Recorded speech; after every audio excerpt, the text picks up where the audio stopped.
வணக்கம். எனவே பேசுவோம். நம்ம எனவே பேசுவோம் சேனலுக்கு சப்ஸ்கிரைப் பண்ணி பெல் பட்டனை அழுத்தி ஆதரவு கொடுங்க.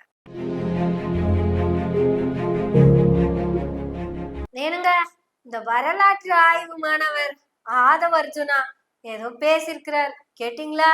ஐயோ, வரலாறு அவரை தவிர இந்த உலகத்துல யாருக்குமே தெரியாதுங்க. அதுவும் திமுகவினுடைய வரலாறு ஃபிங்கர் டிப்ஸ் வச்சிருப்பாரு அவரு. தமிழகத்திற்கு தாவைக்க முடங்கியது. தாவைக்கவுடைய மாவட்ட செயலாளர்கள் கைது செய்யப்பட்டார்கள். பொதுச் செயலாளர் ஓடிவிட்டார். நிர்மல்குமார் ஓடிவிட்டார். யாரு ஓடுனது? உங்க அப்பா கைது செய்யும் பொழுது நீங்க ஓடுனீங்களே, அப்படியா ஓடுனாங்க? கலைஞர் கைது செய்யப்படும் பொழுது யார் ஓடினார்? திமுக வரலாறு தெரியுமா? கலைஞர் கைது செய்யப்படும் சொந்த மகன் ஓடினார். வரலாறு பத்தி பேச ஆரம்பிச்சு தாங்க மாட்டீங்க. டிவி கேட்க வரலாறு தெரியாமல்ல, எங்களுக்கு மக்கள் இயக்கமாக இருக்கும் தெரியும். உங்களை சூழ்ச்சிகளை சுப்ரீம் கோர்ட்ல போய் தூக்கி எறியவும் தெரியும். ஏனுங்க, கேட்டீங்கல்ல, சூழ்ச்சிய சுப்ரீம் கோர்ட்ல போய் தூக்கி எறியவும் தெரியுமாமா? ஏங்க ஆதவ் கண்ணு, சுப்ரீம் கோர்ட்டுக்கு தாவேக்காவா போச்சு? வரலாற்று எல்லாம் நீ என்ன அளவுக்கு பேசுறன்னு நான் கேட்கல. அத பேசுற அளவுக்கெல்லாம் நீ என்ன புவியெல்லாம் படிச்சிருக்கன்னு நான் கேட்க முடியாது. ஆடா, அவியல் வச்சாலே என்னன்னு தெரியாது ஆதவர்ஜுன பையன் இப்போ வரலாறை பற்றி பேசிக்கிட்டு இருக்கிறீங்க. கண்ணு சொல்றேன்னு கோச்சுக்காதீங்க. சுப்ரீம் கோர்ட்டுக்கு தாவேக்காவோ என்ன பண்ணுச்சுன்னு மட்டும் சொல்லுங்க. சுப்ரீம் கோர்ட்டுக்கு போய் என்ன பண்ணீங்க? தாவேக்கால இருந்து என்ன அபிடவிட் தாக்கல் பண்ணீங்க. சுப்ரீம் கோர்ட்ல இந்த வழக்குக்கு சிபிஐ விசாரணை கேட்டது யாரு தெரியுமா? இது வரலாறு எல்லாம் கிடையாது, இது கொஞ்ச நாளுக்கு முன்னாடி நடந்ததுதான். ஆட, நீங்கெல்லாம் ஓடி போய் பதுங்கிட்டு இருந்தீங்களே பம்பிட்டு, அதத்தான் சொல்றேன். தப்பு அதவா, இப்ப நான் பேசுறது ரொம்ப தப்பு, மன்னிப்பு கேட்டுக்கிறேன். சாரி. ஏன்னா உங்களை தவிர மிச்சம் எல்லாருமே பதுங்கிட்டாங்க. நீங்க தான் டேராடூமுக்கு போய் பாஸ்கெட் பால் விளையாண்டாலாச்சு. 16 நாட்கள் துக்கம் அனுசரிக்க மௌன விரதம் இல்ல, மௌன மறைவும் இல்ல, சந்த பந்துக்குள்ள எலி மாதிரி ஒளிஞ்சு உட்கார்ந்துக்கிறது. அப்படி உங்க கட்சியே ஒளிஞ்சு உட்கார்ந்துச்சுல்ல, அதத்தான் ஓடி போச்சுன்னு சொல்றாங்க. கரூர் அந்த சம்பவத்துக்கு முன்னாடி வரைக்கும் பஸ் மேலதான் நீயும் விஜயும், பஸ்ஸுக்குள்ள ராஜ்மோகன் போன்ற பலரும் உட்கார்ந்து இருந்தாங்க. அப்ப கூட நீங்க விஜய் கிட்ட போய், தலைவரே ஆம்புலன்ஸ் வருதாமா தலைவரே, யாரோ மயங்கிட்டாங்க அப்படின்னு சொன்னீங்கல்ல. ஆம்புலன்ஸ் கூப்பிடு சொன்னீங்கல்ல. அதுக்கப்புறம் எங்க ஓடியும் போல, எங்க பயந்தும் போல. அந்த போனதுக்கு பேர் என்னன்னு எனக்கு தெரியலீங்க. அதுக்கு புதுசா ஏதாவது வார்த்தையை ஆதவர்ஜுனா சொன்னா நான் அதை கேட்டுக்கிறேன். இந்த கரூர் சம்பவத்துக்கு அப்புறம் விஜய் எங்க சொல்லக்கூடாது தெரியல, அவர் பயந்தெல்லாம் ஓடி போல. நீங்க எங்க பயந்து ஓடி போகல? புசி ஆனந்த் எங்க பயந்து ஓடி போகல? அப்புறம் இந்த ராஜ்மோகன் எங்க பயந்து இன்டர்வியூவே கொடுக்க வரல? ஆட, நீங்களாவதும் வாய்ஸ் கார்டன் ஃபிளைட் ஏறி போனீங்க, பார்த்தோம். விஜய் கூட ஏதோ ஒரு வீடியோல இப்படியே உட்காந்து இப்படியே பேசிட்டு இருந்தாரு, அத கூட பார்த்தோம். இந்த புசி ஆனந்த் ராஜ்மோகன்ல கண்ணுலயே தட்டுப்படல. இதுக்கு பேர் என்னன்னு தெரியல. இதுக்கு பேரு பயந்து ஓடி போனது இல்ல, பயந்து ஓடி போனதே கிடையாது. இதுக்கு என்ன பேருன்னு நீங்க எப்பவும் போல சாவகாசமா டைம் எடுத்து சொல்லுங்க. அவருடைய உள்ளுணர்வு நம்ம இந்த மக்களை பார்த்துட்டே இருக்கோம். சின்ன வயசுல இருந்து நம்ம நல்லா இருக்கிறோம், ஒரு பெரிய வீட்டுல இருக்கிறோம், ஒரு நல்ல கார்ல போறோம், நல்ல எஜுகேஷன்ல இருந்தோம். ஆனா என்னுடைய பயணத்துல தமிழ்நாடு முழுசும் தன்னுடைய தொழில நடிக்க போகும் பொழுது, ஒவ்வொரு ஊராவும் பார்க்கும் பொழுது இன்னும் குடிசைகளாவே இருக்கு. தன்னுடைய தந்தை கலைஞர் பெருசா பேசிவாங்க, குடிசை மாற்று வாரியத்தை உருவாக்கினார். ஆனா இன்னைக்கு குடிசைங்களை தூக்கி எறிஞ்சுக்கிட்டு இருக்காங்க பெரிய பெரிய மாளிகைகளை கட்டுறதுக்காக. அப்படி தன்னுடைய பயணத்துல ஒரு கட்சி ஆரம்பிக்கணும், மக்களிடம் போகணும், மக்கள்கிட்ட போய் நிரூபிட்டு இருக்காரு. மக்கள்கிட்ட வர இது உண்மை, நான் பார்த்தேன் கண்படியா. நான் பாவ மன்னிப்பு கேட்டுக்கிறேன் இந்த திமுக 10 வருஷம் வேலை பண்ணதுக்காக.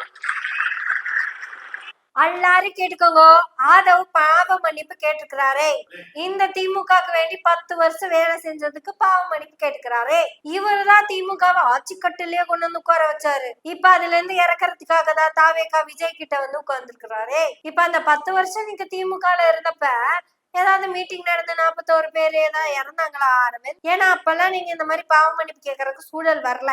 ஆனா பாவம் பண்ணப்ப மன்னிப்பு கேட்காம சாரி நீங்க பயந்து ஓடி போகாம தலைமறைவா இல்லாம, இதுக்கு என்ன பேர் சொல்றதுன்னே தெரியலைங்க.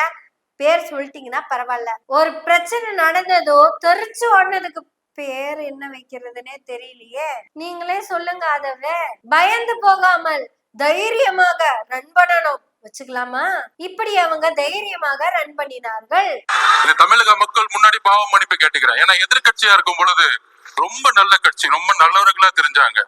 ஏன் நம்ம தலைவர் எலெக்ஷன் அன்னைக்கு கருப்பு சிவப்பு சைக்கிளோட வந்து உங்களுக்கு ஆதரவு கொடுக்குறேன்னு சொன்னாரு. உங்களுக்கு எல்லாம் வந்து நன்றி உணர்வு இல்ல?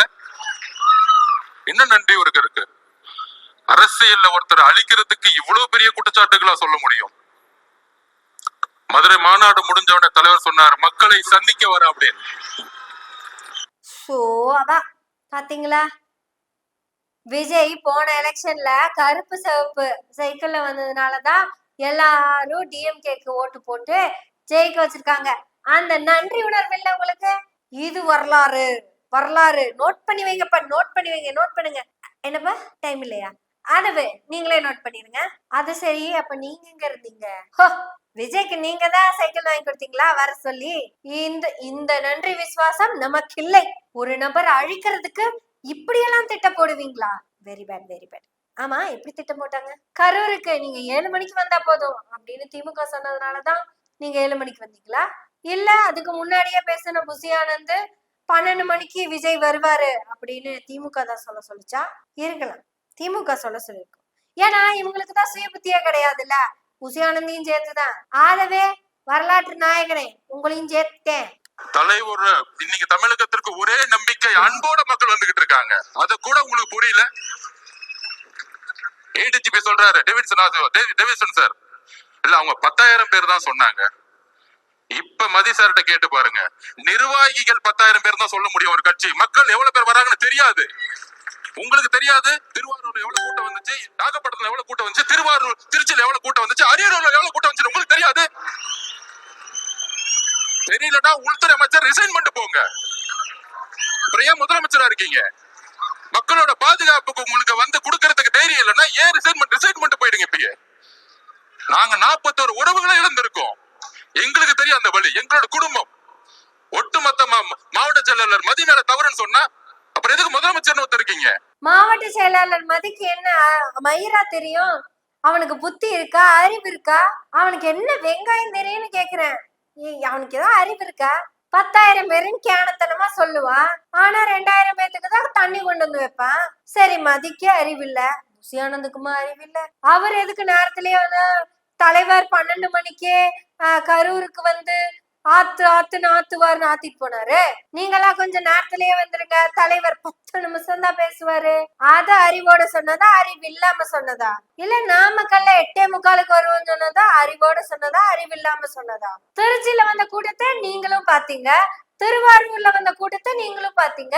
திருச்சியில எப்படி ரோடே ஸ்தம்பித்து போச்சு. ஆனா காலையில 40 பேர் நாமக்கல்ல மயக்கி போட்டு விழுந்தாங்கல்ல, அதுவும் பாத்தீங்கல்ல. அப்பவே கரூருக்கு போன் பண்ணி அங்க இருக்கிற மக்களை எல்லாம் கிளம்ப சொல்லுங்க, தலைவர் அங்க வர்றதுக்கு 6ல இருந்து 7 மணி ஆகும், அப்ப வந்தா போதும் அப்படின்னு நீங்க வாயை திறந்து சொல்றதுக்கு வாய்க்குள்ள என்னத்தடா வச்சிருந்தீங்க அப்படின்னு நான் தான் கேக்குறேன். தமிழக மக்கள் கேட்க மாட்டாங்க. நான் தான் கேக்குறேன். உங்க மக்கள் மேல உங்களுக்கு அக்கறையே வராது. அவங்க தண்ணி குடிச்சாங்களா, குடிக்கலையா, சாப்பிட்டாங்களா, சாப்பிடலையா, பாத்ரூம் போனாங்களா, இல்லையா, ஒரு அக்கறை மயிரும் கிடையாது. ஆனா பஸ் மேல ஏறி நின்னு குத்தாட்டம் மட்டும் போடுவீங்க. 8 மணி நேரத்துக்கு மேல மக்க வெயில்ல நின்னு தண்ணி இல்லாம சோறு இல்லாம சோர்ந்து போய் நிக்கிறாங்களே, அவங்க கிட்ட போய் விஷயத்த பேசிட்டு வர்றதை விட்டுட்டு நடனம் ஆடலாமா அப்படிங்கிற அறிவு சரி உனக்கே இல்ல, அப்புறம் தானே உன் தலைவனுக்கு. இந்த அறிவெல்லாம் உங்களுக்கு இல்லைன்னு முதலமைச்சருக்கு முதல்லயே தெரிஞ்சு முதலமைச்சர் ரிசைன் வேற பண்ணணுமாமா. தலைவர் ஓட்டார் யாரா ஓடுனது? வந்தா நீங்க என்ன பண்ணுவீங்க எங்களுக்கு தெரியாது. 75 வருஷம் கழிச்சு உங்களுக்கு சூழ்ச்சி என்னன்னு தெரியாது. எம்ஜிஆரையும் ஜெயலலிதாவையும் சூழ்ச்சி பண்ணி என்ன பண்ணீங்கன்னு எங்களுக்கு தெரியாது. எவன்டா ஓடி போனது? என் தலைவனா ஓடி போனா? ஆமா, உங்க தலைவர் தான் ஓடி போனாரு, நீங்களும் தான் ஓடி போனீங்க. அங்க வந்தா நீங்க என்ன சூழ்ச்சி பண்ணுவீங்கன்னு எங்களுக்கு தெரியாதா? சரி, என்ன பண்ணுவாங்க, என்ன பண்ணிருவாங்க சொல்லுங்க. அங்க செத்து போனது 41 உன் தலைவனை பார்க்க வந்த மக்களு. அவங்கள கூட பார்க்காம தப்பிச்சு ஓடி போறியே, இந்த தலைவர்கிட்ட என்ன சூழ்ச்சி பண்ணி கிழிச்சிருவாங்கன்னு நான் கேட்கல, நீயே கேட்டுக்க. அப்புறம் சூழ்ச்சி பண்ணித்தானே எம்ஜிஆரையும் ஜெயலலிதாவையும் அப்படின்னு ஏதோ வரலாறு நினைச்சு ஏதோ பேசியிருக்காரு. ஏன்பா உன் தலைவரே 10 நிமிஷத்துக்கு மேல பேச மாட்டா. அப்படி நீங்க ஏன் இவ்வளவு நேரம் கணக்கு, சமூக அறிவியல்னு பேசிட்டு இருக்கிறீங்க? அந்த கட்சியிலேயே கொஞ்சம் பேச தெரிஞ்சது நான் மட்டும்தான் அப்படின்னு நினைச்சிட்டு இருக்கீங்கல்ல, அந்த கருவம் தான் உங்களுக்கு. இன்னும் நல்லா தெரிஞ்சுக்கங்க ஆதவர்ஜுனா, அந்த கட்சி கெட்டு போனதுக்கு முழு காரணம் நீங்க மட்டும்தான். சரி, இவ்வளவு கஷ்டப்பட்டு வரலாறுலாம் தூக்கி பேசியிருக்கிறீங்க, பேசுங்க. நான் ஏதோ ஒரு ஓரமா உட்காந்து புவியியல் பேசிட்டு போறேன். நானும் பேசுறேன், நீங்களும் பேசுங்க, எல்லாரும் பேசுவோம். ஆனா நல்லதை பேசுவோம். எனவே பேசுவோம் நாள்தோறும். உங்களுடைய ஆதரவுகளை நன்றிகளோடு எதிர்பார்த்து கொண்டிருக்கிறோம். நன்றி, வணக்கம்.